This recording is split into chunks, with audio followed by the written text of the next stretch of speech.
Hello, নমস্কার। আমি জিষ্ণু। আর আজকে আমরা রয়েছি আমার স্টুডিও জেম রেকর্ডসে। আর আজকে আমার সঙ্গে রয়েছে অপরূপ দা। আর তো আরেকজন শিল্পী ছিল আমাদের সঙ্গে, তিথি, তাই তো? হ্যাঁ। হ্যাঁ, তো আজকে আমরা একটা হোলির গান আমরা রেকর্ড করলাম। বেশ ভালোভাবে আমরা চেষ্টা করছি গানটা ভালো করে করার। এটা একটা ফিল্মের প্রজেক্ট, যেটা অপরূপ দা সুর করেছে, লিখেছে।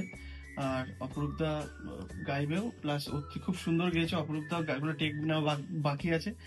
আর দাদা আহ, নিজেও গাইবে। আমিও গাইবো। এটা একটা কি মানে, অপরূপ দা আমাকে এই একটা বিশ্বাস করে দিয়েছে কাজটা, আমি চেষ্টা করবো ভালো করে করার। আর তিথিও খুব সুন্দর গেয়েছে। তো এই গানটা খুব তাড়াতাড়ি আসছে এই হোলিতে, কারণ বেশি দিন তো আর বাকি নেই। আজকে প্রায় চলেই এলো, প্রায় দেখতে দেখতে চলে আসবে। প্রায় আর 10-12 দিন মতো বাকি আছে। তার মধ্যে হোলি সেই মুডটা ঢুকে যাবো আমরা। তো সবার কাছে আমার এটা রিকোয়েস্ট যে আমাদের দর্শক যারা রয়েছেন সবাই কিন্তু এই গানটা অবশ্যই শুনবেন। গানটার নাম এখন আমরা রিভিল করব না। গানটা তবে হোলিতে আসছে। আর আমরা খুব যত্ন নিয়ে গানটা বানিয়েছি, আমি গানটা অ্যারেঞ্জমেন্ট করেছি। খুব ভালোভাবে চেষ্টা করেছি, এখন কমপ্লিট হয়নি, বাট তাড়াতাড়ি আশা করছি হয়ে যাবে গানটা। আমরা তাড়াতাড়ি কমপ্লিট করে ফেলতে পারবো। আর খুব তাড়াতাড়ি আসছে, সবাই শুনবেন।